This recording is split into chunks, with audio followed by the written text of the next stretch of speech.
Hello, how are you? I am Joel, and today we're going to be talking about hero balance, but in a slightly different way as seen by the devs. Because the devs love talking about hero balance in terms of stats. So in terms of win rates, loss rates, in terms of how many final blows each hero is getting, all of that stuff, how good each hero is at individual ranks. One thing that I've noticed in terms of the flaws of this methodology is ignoring player perception.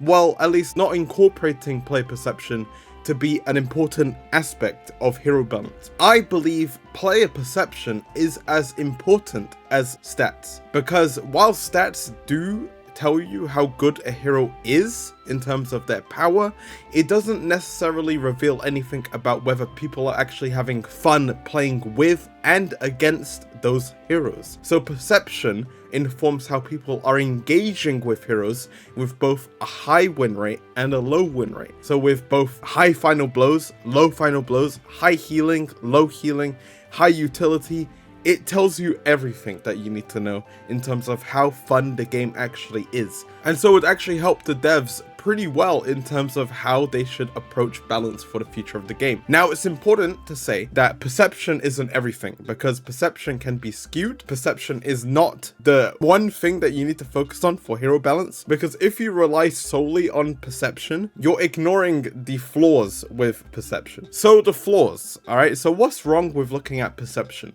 Well, one thing is very clear. Each player at each different rank are going to be looking at heroes a different way.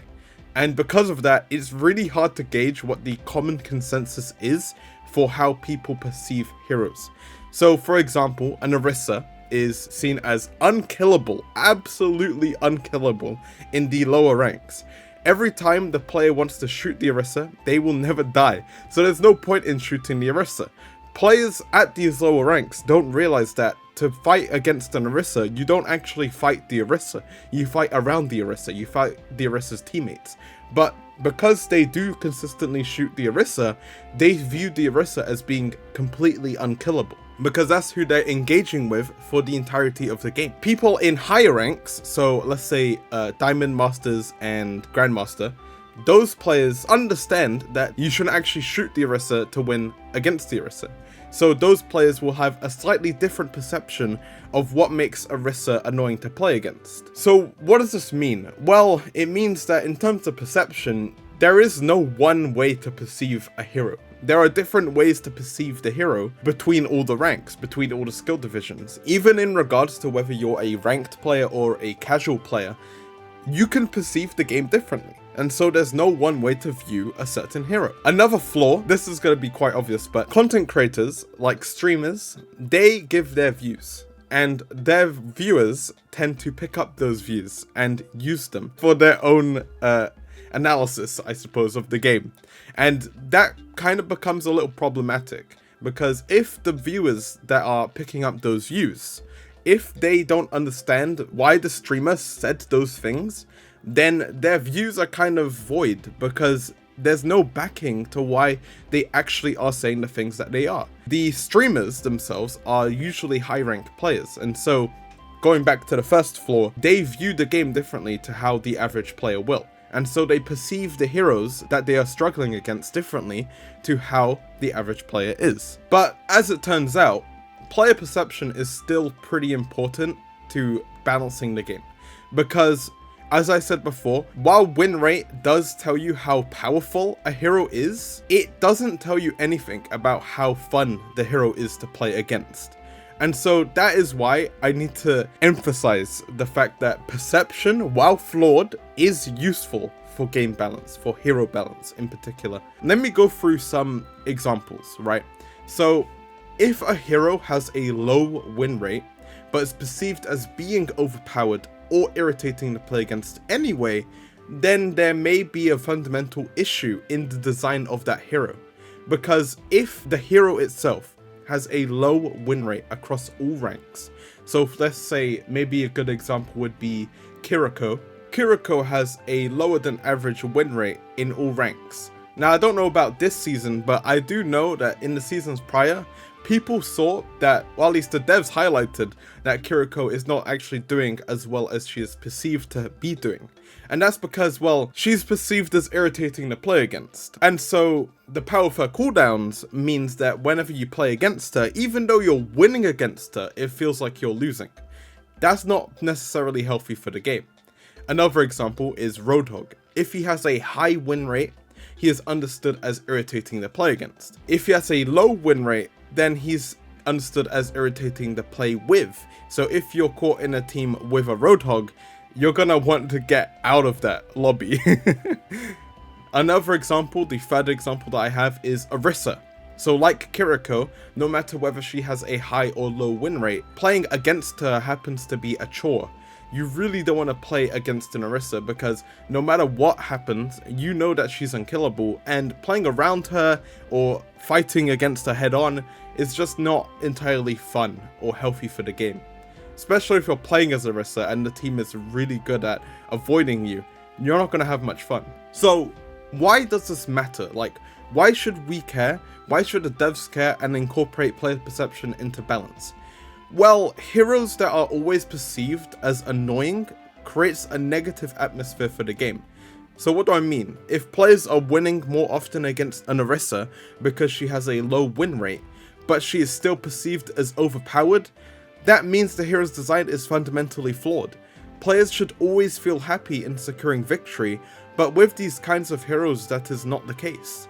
Bad perception towards a low win rate hero means those who are winning against them are more likely to be relieved in their victory rather than thinking it was a fun, fair matchup. Winning, in that sense, in a competitive sense and a quick play sense, so a casual sense, winning becomes something that you're more relieved about. You're not happy that you won, you're just relieved. There's a sense of relief rather than a sense of victory. And that's not what winning should be. Winning should give you a shot of adrenaline. It shouldn't just be something that you're like, you're sighing over. If playing against these heroes becomes a chore, then so does winning against them. And that only means losing against them, or losing with them, hits harder than it normally would. Well, what can we do to fix this? Well, there's a few ways to go about this. To take the stats, and to take the play perception, and put them together. If you have an Orisa that is not doing too well in her games, and you still perceive the Orisa as being overpowered and annoying to play against, then you need to change how you decide to balance that hero. Right now, the devs opted to push power towards her gun and push power towards her fortify. So the fortify buffs that she got in the last update is that she can't take forced critical damage. Now that pushes her more towards the survivability, which makes her more annoying to play against. The gun buff is fine in a vacuum, but because she received these buffs to her survivability, she becomes a little too powerful, and people still perceive her as being annoying to play against. What you need to do to the Orisa is to gut her survivability and give her more offensive power. So the fortify, you want to allow her to get forced criticals, and even maybe allow her to get headshot in fortify.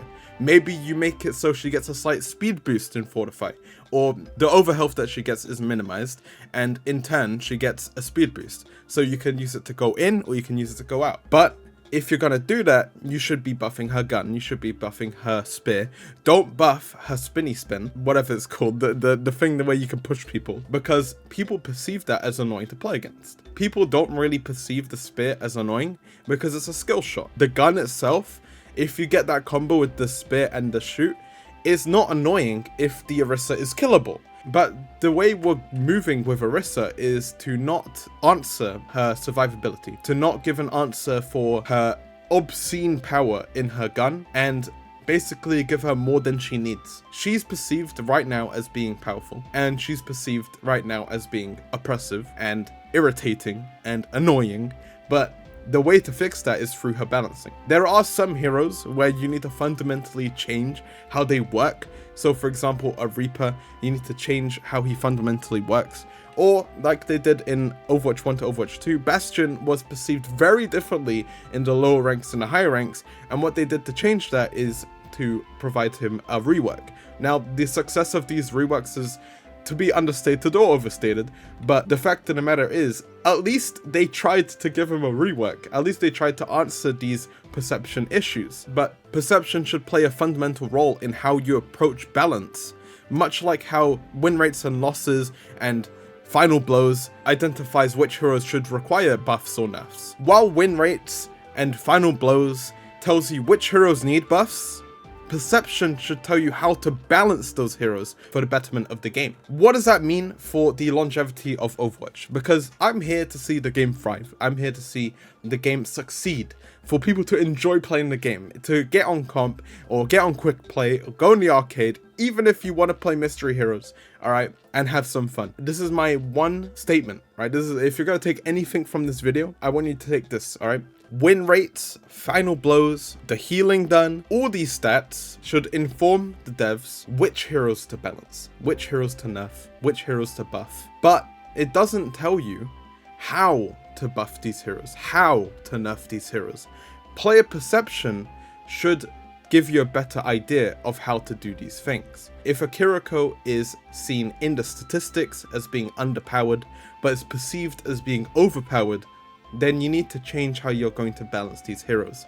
You might need to look into nerfing her annoying cooldowns like her Suzu or Swift Step, the only two cooldowns she has, but they are still annoying. You might need to look at how to change the power of these cooldowns to be less annoying, but more powerful.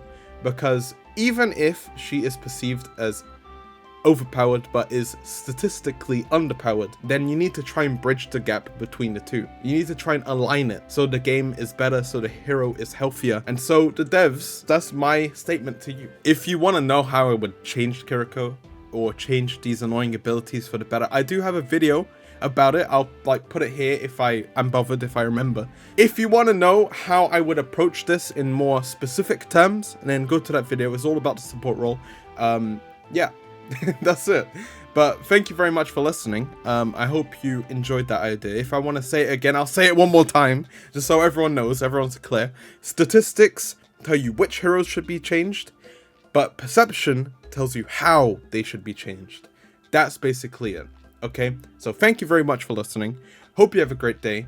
Whatever changes come, I'll look into it. I'll go through it. But next video might be about maps, because maps are important as well to the game. It's like the second factor to heroes. There's heroes and the maps, and that's basically the game. So thank you very much for coming. I'll see you next time, and yeah, goodbye.